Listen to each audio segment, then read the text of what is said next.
What? Now you want to hear from me? Shut up, Aaron. Stop crying. Okay, listen, I'm the talker now. I guess I'm the talker. Just grow up. Hey guys, welcome to Joel Reads Bible. I'm Joel and I'm reading the Bible so that you don't have to. You can, no one's saying you can't, although wouldn't be the worst rule, because if everyone stopped reading the Bible and there was no understanding of the biblical Abrahamic God, you'd have to get rid of the Quran too, and of course the Torah and all that, all the holy books, and we just taught people about naturalism, science, humanism, stuff like that, then if one of these gods is real, and part of the deal is that, hey, if you don't know about me, I can't really hold you accountable, that would save billions of souls, because then everybody would go to heaven, right? There'd be a general revelation idea. So I think that that's what we really should be doing. And by the way, some of us would have to take the fall. Because God would be like, you guys ruined it. Like, you guys burned all the books. Like, this is horrible. You should not have done that. And we'll be like, fine. A generation of people going to hell so that, all the future generations, which, could number up to the billions, will all go to heaven. There'll be a real influx of people that are like, what's this? And, God will be like, yeah, I know. You guys have no clue what's going on. They're like, we thought we would just be back to dirt in the ground. We thought we'd be worm food, and now we're here? This is wild. And God's like, yeah, I know it's wild, but darn it, you guys are supposed to be worshiping me for 80 years. I wanted all that worship and stuff, but now I guess I have to let you in because, I can't be burning you in hell just because you didn't know something. That's ridiculous. I could have done it because you weren't convinced of something. That I could have done. Yeah, no, you just not getting it, that's grounds for eternal damnation. But since they destroyed all record of me on earth, I had the rocks cry out. They're like, oh yeah, the screaming rocks? Yeah, we didn't know what that meant. We thought that was just a weird phenomenon. The screaming rocks. He's like, they were going, glory, glory, glory, glory. That just sounded like mouth noises to us. Glory, glory, glory, it was very similar to whale sounds. Glory, glory. Yeah, the whales were saying it too. Holy, holy, glory. That was what the rocks were doing, God. We had no idea. By the way, God, is that what you're going by, God? We're here at chapter 8 of Exodus. This is the book where the Israelites are stuck in Egypt as slaves, and Moses, the unlikely hero, he has faltering lips. He's like, who am I? I don't know. I'm not the guy. What have I got to do this? Okay, fine, I'll do it. But, can I have my brother with me? And the brother's doing most of the stuff. Okay, cool. But he's still he's not taking the credit, but he's giving the credit. So here we are with chapter 8. If you could subscribe, like, and comment on this video, that would be really wonderful for me. Exodus chapter 8.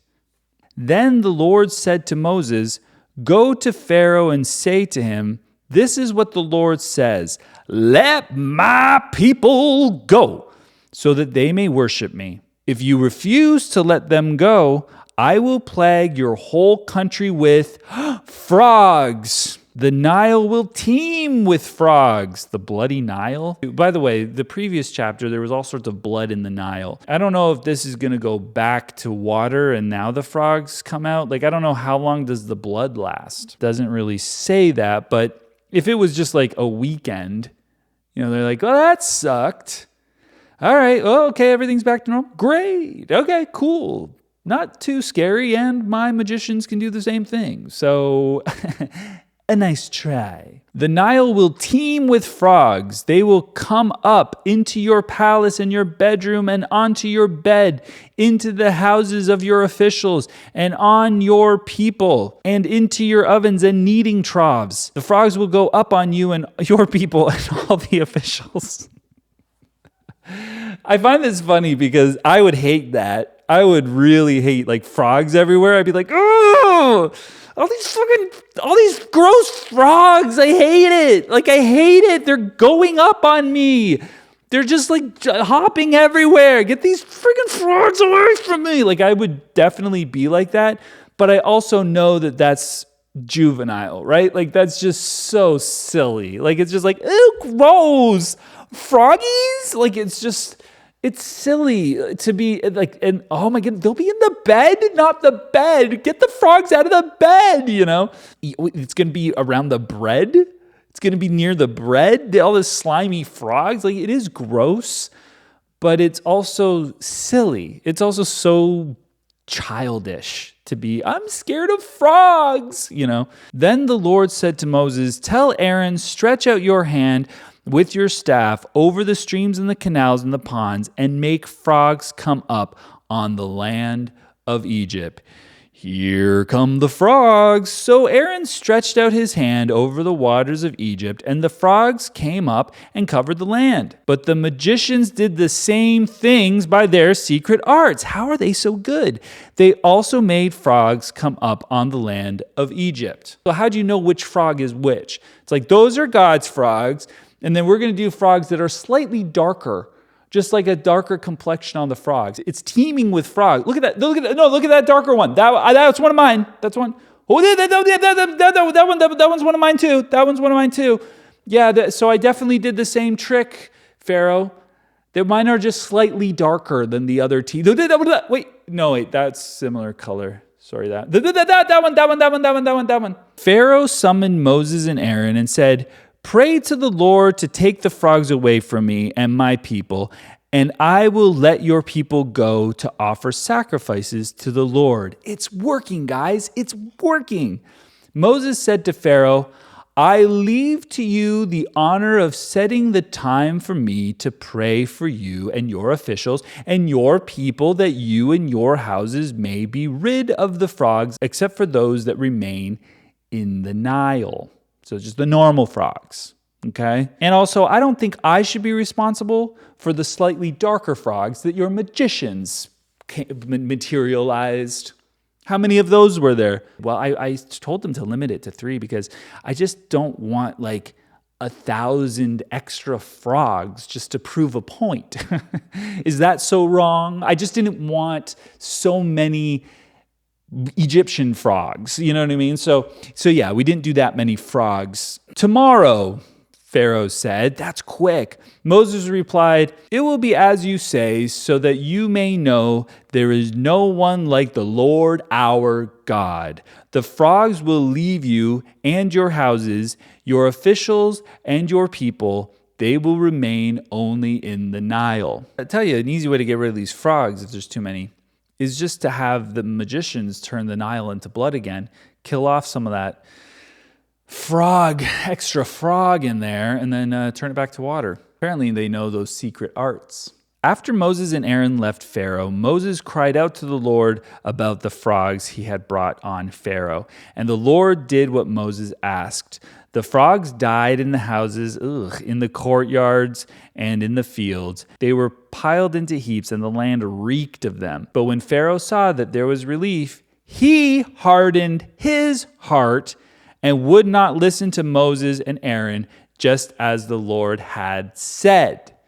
Okay, so the argument of who hardened whose heart first, well, Pharaoh's heart became hardened, seems inadvertently, originally, and then he hardened his own heart. But God had the plan to harden his heart, so I'm assuming that God hardened his heart originally, the first 2 times it seems. And then this time, which is not the first time, Pharaoh chooses to harden his heart. If God can harden it, he can soften it. So I think we still do have to give God a little bit of the responsibility. If we're going to give him the glory, we got to give him the responsibility. Also, I can understand why Pharaoh hardened his heart. He was like, get rid of the frogs. And Moses is like, yeah, I'll get rid of the frogs. And then lo and behold, he doesn't get rid of the frogs. He has all the frogs die, and then they pile them up and they stink. It's like, are they really gone, Moses? Are they really gone? It sounds like I'm actually dealing with a different problem now. A bunch of dead frogs, and they stink. So yeah, I'm not going to let your people go. So I can see why he would do that, because God could have disappeared all the frogs. I know it doesn't make a lot of sense under naturalism, but under supernaturalism, he could do damn near anything. Then the Lord said to Moses, "Tell Aaron, stretch out your staff and strike the dust of the ground, and throughout the land of Egypt the dust will become gnats." Ooh, the dust will become gnats. The dust was going to become descendants in Genesis. Now it's becoming gnats. They did this, and when Aaron stretched out his hand with the staff and struck the dust of the ground, gnats came upon men and animals. All the dust throughout the land of Egypt became gnats. But when the magicians tried to produce gnats by their secret arts, they could not, and the gnats were on men and animals. Pharaoh's like, phew, you can't make more gnats? Can you get rid of the gnats? We don't want you to make more, for goodness sakes. The magician said to Pharaoh, "This is the finger of God. God is fingering you, Pharaoh. God is fingering you." But Pharaoh's heart was hard, and he would not listen, just as the Lord had said. The Lord's like, I'm going to harden his heart. He hardened his heart. I think the thing where Pharaoh hardens his own heart is probably just like, they're just creatively writing different ways to say it, but it's getting pretty serious. All the dust is gnats, which is great if they were to fly away. That's a good spring cleaning. That's a really quick spring cleaning, because that's just like I would love for that just to be like, all the dust turn into gnats, all the gnats fly away, and then just all the dust is gone. That's a real fun way of dusting. Then the Lord said to Moses, "Get up early in the morning and confront Pharaoh as he goes to the water, and say to him, 'This is what the Lord says, let my people go, so that they may worship me.'" Notice that God is just like, you got some slaves there. I want them. I want them to have more time to worship me. I want the attention. I forgot about them, okay? Fair enough. I forgot about them. But now that I remember them and I remember my covenant, I want you to let my people go, and I want them to worship me. And if you don't let me, gnats. And I'm going to finger you so hard, Pharaoh. I'm going to finger you so hard. If you do not let my people go, do you like that smash cut to from me screaming to being very calm? If you do not let my people go, I will send swarms of flies on you and your officials. If only they still had the frogs to eat the flies. That would be just like, there was an old lady who swallowed a fly. I don't know why. There was a pharaoh who didn't want to let the slaves go, and then there was flies, and then there were frogs. Anyway, he cursed them with frogs to swallow the flies. I don't know why. I will send swarms of flies on you and your officials, on your people, and into your houses. The houses of the Egyptians will be full of flies, and even the ground where they are. But on that day I will deal differently with the land of Goshen, where my people live. No swarms of flies will be there, so that you will know that I, the Lord, am in this land. I will make a distinction between my people and your people. That's been going on forever. This miraculous sign will occur tomorrow. Nice. It's giving him a date. That's like a very short prophecy. This is going to happen tomorrow. And you'll see. And that's how we'll prove it's God. By the way, Goshen, that's where Joseph brought Jacob / Israel. So this is 100% the same people. God had a brilliant plan to save them from the famine that he caused, to bring them to Goshen to live happily ever after, but not really, because they procreated, and then became slaves. So anyway, they're still in Goshen. So these are all Israel's kids and family. These are and they're the dust. These are the dust. And the Lord did this. Dense swarms of flies poured into Pharaoh's palace and into the houses of his officials, and throughout Egypt the land was ruined by the flies. Then Pharaoh summoned Moses and Aaron and said, "Go sacrifice to God here in the land." But Moses said, "That would not be right. The sacrifices we offer the Lord our God would be detestable. to the Egyptians. They stink. No, he likes the scent of burning flesh, but I don't think you guys would like it. And if we offer sacrifices that are detestable in their eyes, will they not stone us? Like, what?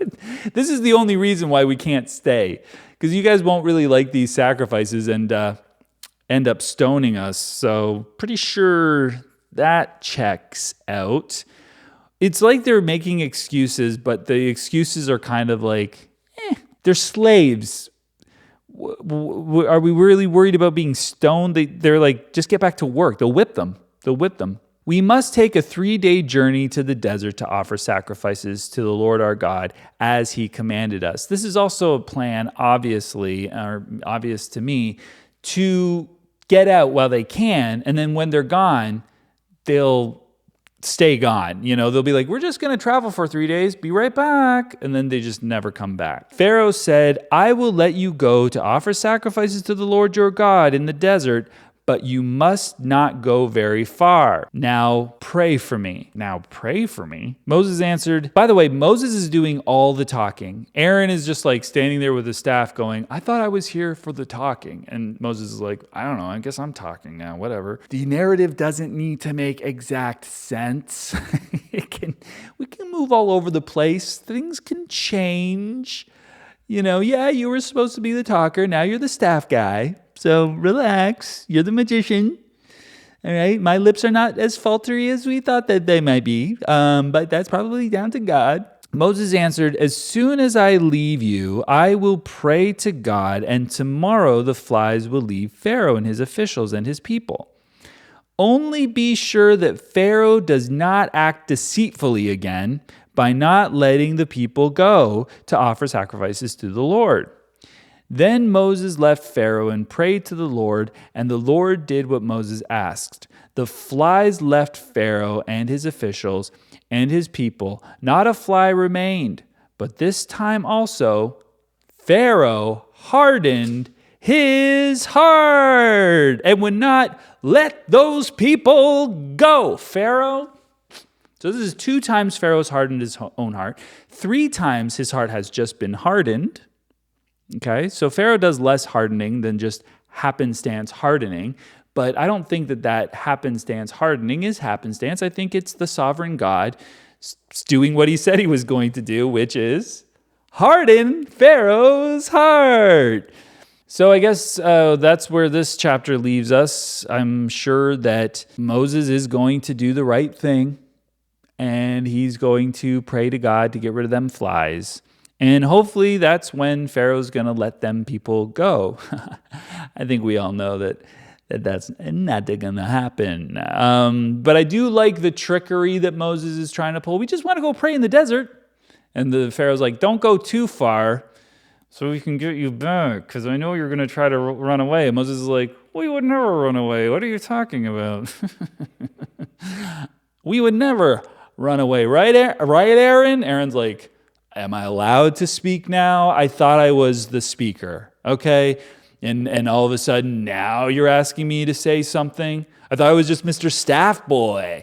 Mr. Throw the staff down. Mr. Turn the dial on the blood. Mr. Bring the friggin' stupid piece of shit frogs. But now you want to hear from me? Shut up, Aaron. Stop crying. Okay, listen, I'm the talker now. I guess I'm the talker.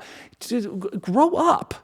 Don't do that. We're not fighting in front of Pharaoh. Anyway, we'll see you guys in chapter 9. Please subscribe, like, comment, and have yourself a beautiful, beautiful day.